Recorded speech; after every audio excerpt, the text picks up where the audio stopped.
Welcome to AP classes. आज हम start करेंगे 11th क्लास के काउंट से और हम स्टार्ट करेंगे काउंट्स को बेसिक से।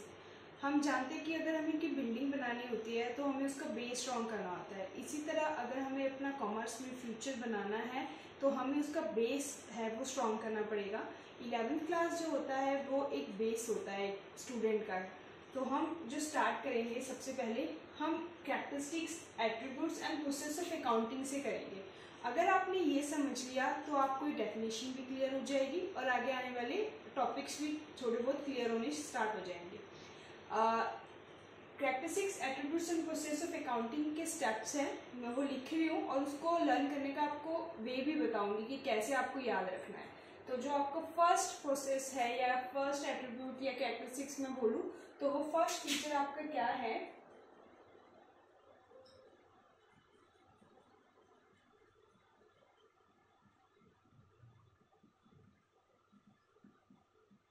Identification of financial events. First feature है आपका आइडेंटिफिकेशन ऑफ फाइनेंशियल इवेंट्स। पहले मैं आपके स्टेप्स यहाँ पे लिख देती हूँ एंड आफ्टर दैट मैं आपको ये समझाऊंगी कि होता है क्या। सेकेंड है आपका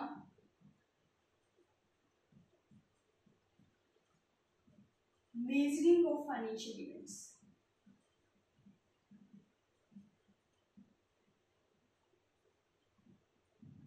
third one is recording.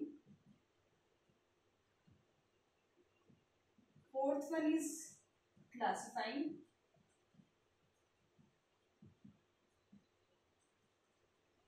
Fifth one is summarizing.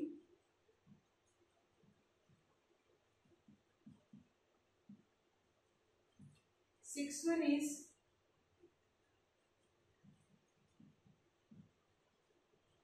analysis and interpretation.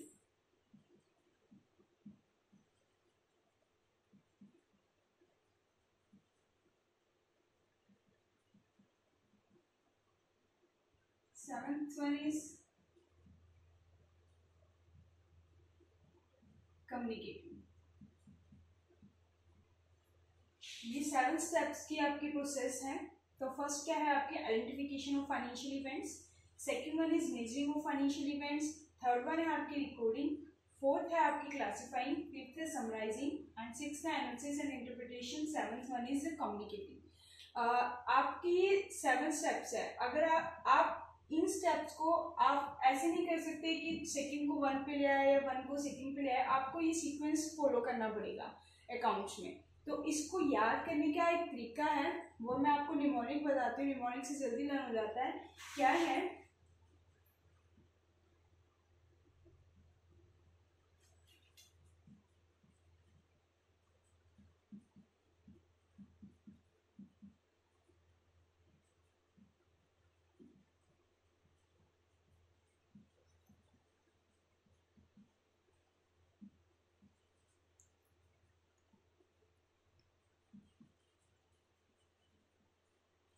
याद करने का तरीका है।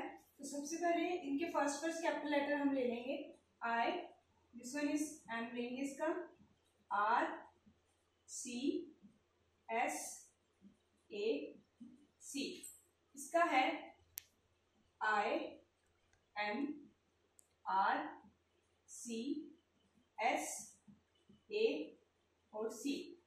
फर्स्ट मैंने लिखा था आइडेंटिफिकेशन ऑफ फाइनेंशियल इवेंट्स। तो इसका क्या मतलब है, आई एम रामचंद, मैं रामचंद हूँ, शिमला से आया चंडीगढ़, शिमला से चंडीगढ़ आया हूँ। तो ये याद करने की एक प्रोसेस है। देखो फर्स्ट क्या था आपका I, I means identification of financial events.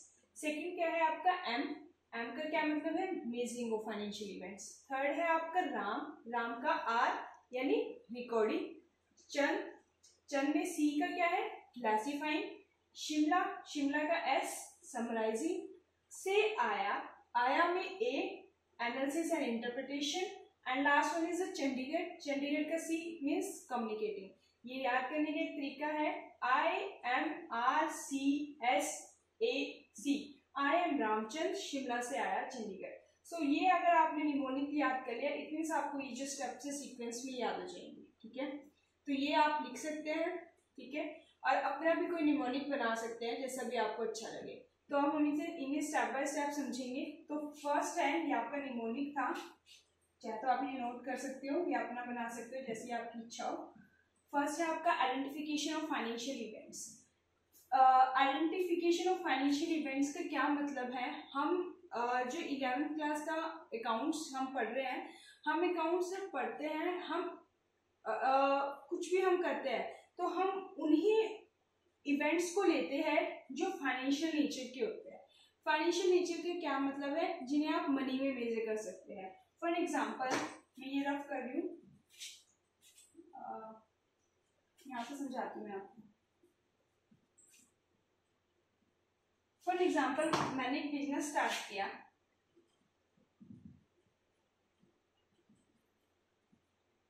ठीक है। बिजनेस स्टार्ट किया, उसमें मैंने जो सेल करी है, मानो मैंने किसी खाने का बिजनेस स्टार्ट किया, फूड का, ठीक है। और उसमें मैंने सेल करी अपने खाने को ₹20,000 में, ठीक है। और मैं फूड खाने के लिए जो सामान लेके आई हूँ वो लेके आई हूँ ₹15,000 में, ठीक है। एक तो ये हुआ। अब कुछ समय बाद ही क्या हुआ, फूड जो मैंने बनाया, मेरे बिजनेस ने बनाया, उसमें वर्कर्स लगे हुए थे, वो वर्कर्स क्या हुए, स्ट्राइक पे चले गए,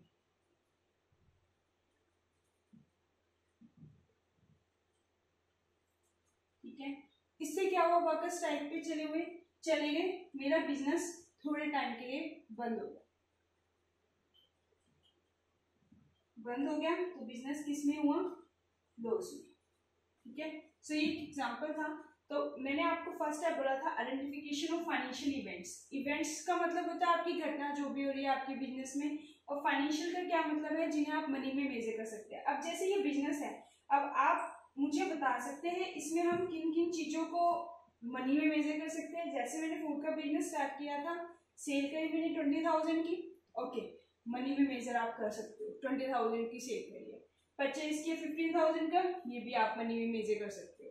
आपके वर्कर्स स्ट्राइक पे चले गए, नहीं मेजर कर सकते हम कि वर्कर्स कितने दिन के लिए क्या गए, कितना लॉस हुआ, हम नहीं कर सकते मेजर।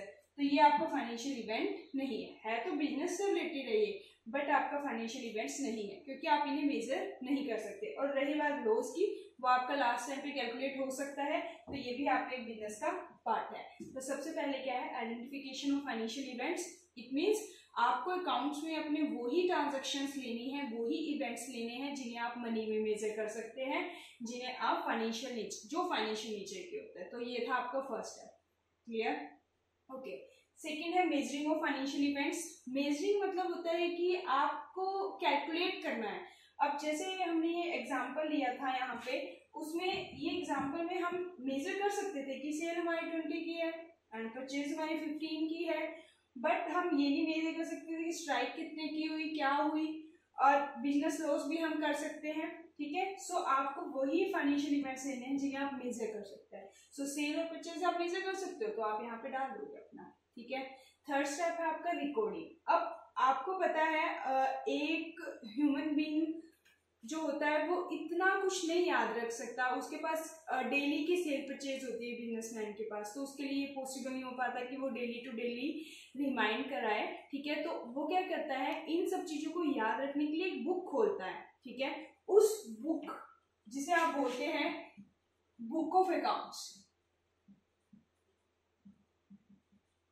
ठीक है, अकाउंट्स की बुक खोलता है, और वो जो ट्रांजैक्शन उनकी डेली टू डेली होती है वो रिकॉर्ड करता है, वो ही आपका रिकॉर्डिंग है, ठीक है। और वो रिकॉर्ड किस में करता है, जर्नल में,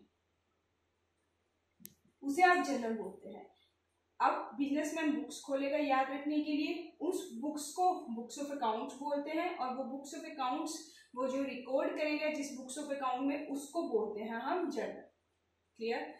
एंड नेक्स्ट स्टेप है आपका फोर्थ, जिसे हमने क्लासीफाई का नाम दिया है।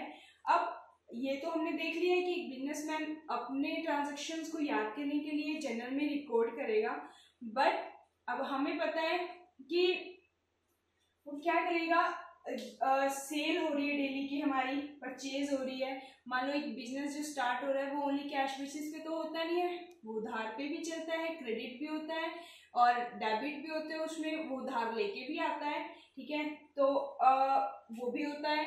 अब वो क्या करेगा क्लासिफाइंग में, जैसे अब रिकॉर्ड में तो उसने कर लिया कि सेल इतने की हुई, आपकी परचेज इतने की हुई और डेली बेसिस पे, एंड उसके बाद राम से इतना उधार लिया और शाम को इतना उधार दिया, ये सब करेगा वो डेली बेसिस पे, ठीक है।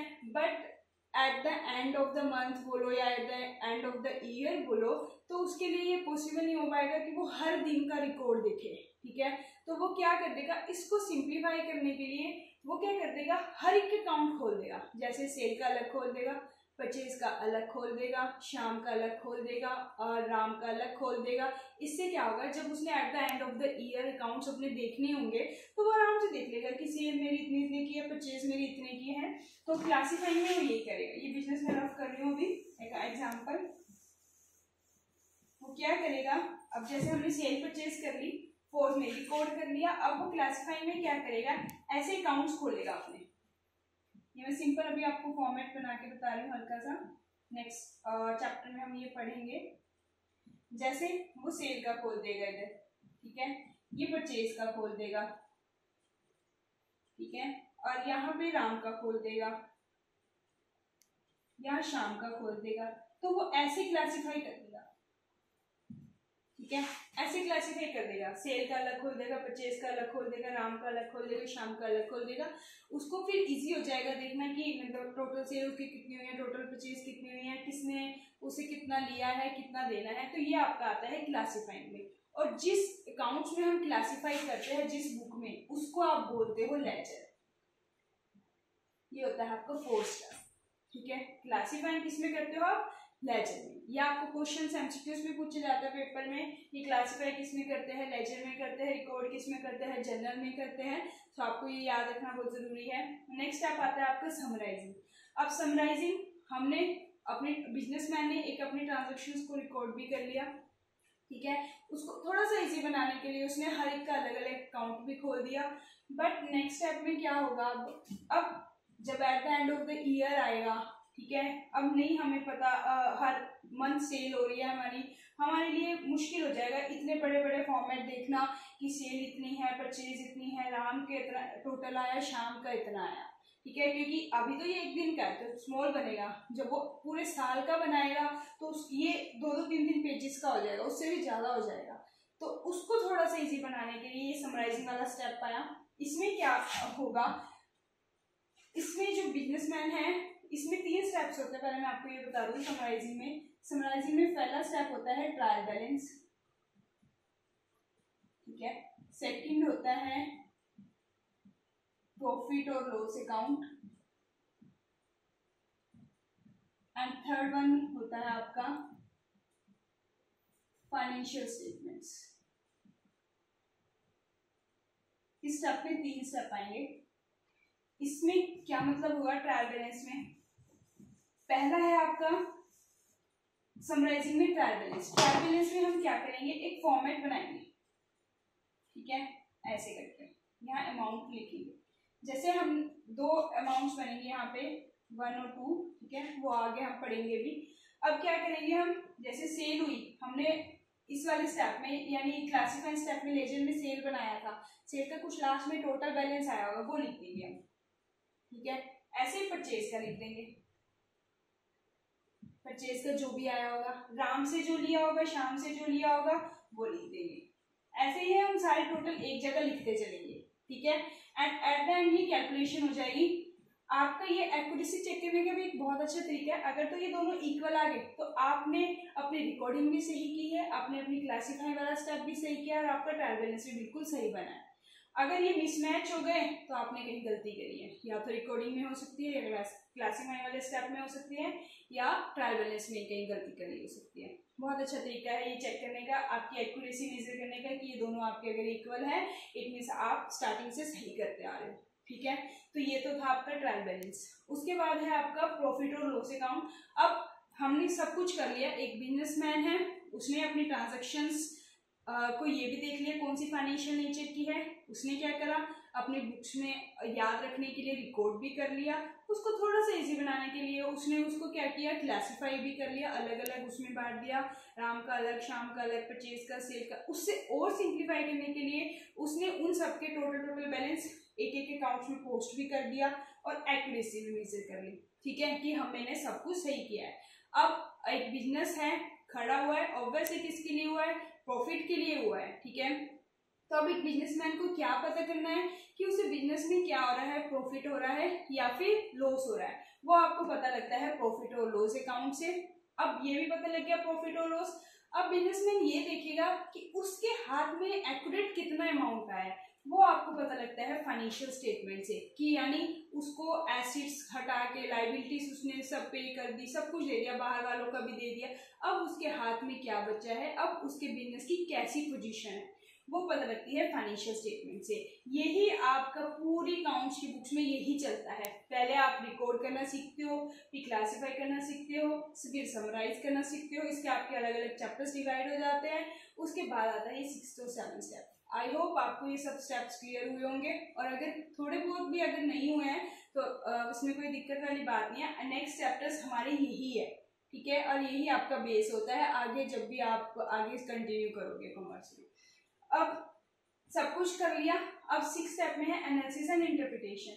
अब बिजनेसमैन ने रिकॉर्ड भी कर लिया, उसको क्लासिफाई भी कर लिया, समराइज भी कर लिया, अपना P&L भी बना लिया, प्रॉफिट और लॉस अकाउंट, प्रॉफिट और लॉस पता कर लिया, अपने बिजनेस की फाइनेंशियल स्टेटमेंट भी पता कर ली, फाइनेंशियल स्टेटमेंट मतलब फाइनेंशियल पोजीशन भी पता कर ली कि उसका बिजनेस कहाँ स्टैंड कर रहा है। अब नेक्स्ट स्टेप में वो क्या करेगा, यही करेगा, वो एनालिसिस और इंटरप्रिटेशन करेगा। एनालिसिस करेगा, वो देखेगा कि कहाँ कहाँ उसको प्रॉफिट हुआ है, ये देखेगा कहाँ कहाँ लॉस हुआ है, इंटरप्रिटेशन देखेगा, वो इंटरप्रिटेशन करेगा। अब आप देखते हो जब आप कोई एग्जाम देते हो, मतलब आपके हर एवरी ईयर एग्जाम होते हैं मार्च में, एंड उसका रिजल्ट आता है, ठीक है, वो रिजल्ट क्या होता है, यही तो होता है एनालिसिस एंड इंटरप्रिटेशन की एक बच्चे ने पूरे साल भर क्या किया है। तो एक बिजनेसमैन भी यही देखता है कि उसकी मतलब जो बिजनेस है वो क्या है, एनालिसिस और इंटरप्रिटेशन करता है, कहाँ प्रॉफिट हो रहा है, उसे कहाँ लॉस हो रहा है, उसको क्या इंप्रूवमेंट की जरूरत है। तो ये आपका आता है 6 स्टेप में, ठीक है। अब आप स्टूडेंट हो, आपका रिजल्ट आ गया, अब उस रिजल्ट कार्ड को आप रखोगे तो होनी नोटबुक में, आप क्या करोगे, उसको क्या दिखाओगे, अपने पेरेंट्स को दिखाओगे। तो इट मीन्स बिजनेसमैन भी क्या करेगा, कम्युनिकेटिंग अपने रिजल्ट्स को, अपने जो उसने एनालिसिस किया है उसको क्या करेगा, कम्युनिकेटिंग करेगा। कम्युनिकेटिंग मतलब एक बिजनेस जब खड़ा होता है वो अकेला बिजनेसमैन नहीं कर सकता, कई बार उसमें काफी सारे पर्सन क्या करते हैं, उसमें कंट्रीब्यूट करते हैं। तो वो जो जैसे बिजनेस है, मैंने बताया था फूड का बिजनेस स्टार्ट हुआ है, फूड में काफी सारे वर्कर्स है, वर्कर्स को भी जानना है कि ये हमारा बिजनेस है, ये उसको प्रॉफिट हो रहा है, लॉस हो रहा है, क्योंकि फिर वो भी डिमांड करते हैं कि हमारी भी सैलरी बढ़ाओ या कुछ करो। तो बिजनेसमैन को एक कम्युनिकेट करना होता है अपने बिजनेस की पोजीशन को, तो वही आता है आपका कम्युनिकेटिंग। अकाउंट्स में जो बिजनेसमैन है या ओनर है वो कम्युनिकेट किसे करता है, यूजर्स को, ठीक है। अब यूजर्स भी आपकी 2 कैटेगरी में आते हैं, ठीक है, इंटरनल और एक्सटर्नल। एक बिजनेस में 2 टाइप्स के यूजर होते हैं, इंटरनल और एक्सटर्नल। ये वाला टॉपिक भी आपका एक अलग से क्वेश्चन बनता है और पेपर में आपको पूछा जाता है एग्जाम में कि आपकी यूजर्स ऑफ अकाउंटिंग क्या है, ठीक है। बट ये वाला हम नेक्स्ट टॉपिक में कवर करेंगे। सो आज हमने ये स्टेप्स पढ़े हैं। प्रोसेस अगर आपको आया तो भी आप ये लिखोगे, कैरेक्टरिस्टिक्स आया तो भी यही बन जाता है, और एट्रीब्यूट्स आया तो भी यही बन जाता है। तो मैं फिर से रिपीट कर देती हूँ एक बार। पहला हमने पढ़ा identification of financial events. Financial events का मतलब आपको वही इवेंट्स लेने हैं, वही ट्रांजैक्शन लेनी है जिन्हें आप मेजर कर सकते हो, जो उनकी फाइनेंशियल नेचर की होती है। सेकेंड है आपका मेजरिंग। मेजरिंग में आपको वही ट्रांजैक्शन लेनी है जिन्हें आप मनी टर्म्स में मेजर कर सकते हो। Third one is recording. Learn करने के लिए आपको अपने ट्रांजैक्शंस को लर्न करने के लिए अकाउंट्स खोलने पड़ेंगे, ठीक है, रिकॉर्ड करना पड़ेगा। और किस में रिकॉर्ड करोगे आप, जर्नल में। फोर्थ वन है आपका क्लासिफाइंग। अब जर्नल हमारे लिए पॉसिबल नहीं है कि डे टू डे ट्रांजैक्शंस देखे, तो हम क्या करेंगे, हर एक का अलग अलग अकाउंट ओपन कर देंगे, और वो किस में ओपन करेंगे, लेजर में, ठीक है। नेक्स्ट क्या करेंगे, थोड़ा सा और सिंप्लीफाई करेंगे, 3 स्टेप्स और होंगे आगे समराइजिंग में। ट्रायल बैलेंस, प्रॉफिट और loss, financial statement. Trial balance में क्या करेंगे, जो 4 स्टेप्स है, यानी टोटल निकले हैं वो ट्रायल बैलेंस में पोस्ट करते चलेंगे। अगर तो आपका इक्वल आता है ये, तो इट मीन्स आपका ट्रायल बैलेंस बिल्कुल सही बना है। अब नेक्स्ट स्टेप की ओर बढ़ेंगे, P&L अकाउंट बनाएंगे, नेक्स्ट इज फाइनेंशियल स्टेटमेंट बनाएंगे कंपनी की। उसके बाद सब कुछ कर लिया, अब एनालिसिस करेंगे, इंटरप्रिटेशन करेंगे, चाहे बिजनेसमैन एक CA से करवा ले चाहे खुद कर ले, ठीक है। वो एनालिसिस करेगा, इंटरप्रिटेट करेगा कि कहाँ कहाँ बिजनेस को लॉस हुआ है, प्रॉफिट हुआ है, कितना टैक्स देना है, सब कुछ देखेगा इसमें। नेक्स्ट स्टेप है कम्युनिकेटिंग। अब सब हो गया बिजनेसमैन का, अब उसको ये इन्फॉर्मेशन अपने यूजर्स को देनी पड़ेगी। यूजर्स जो जो एक बिजनेस का पार्ट है उन सबको देनी पड़ेगी। और अकाउंट्स में यूजर्स 2 टाइप्स के होते हैं, इंटरनल एंड एक्सटर्नल, जो हम क्या करेंगे नेक्स्ट टॉपिक में कवर करेंगे। आज के लिए इतना ही, बाकी जो यूजर्स हैं वो हम नेक्स्ट टॉपिक में कवर करेंगे। Thank you.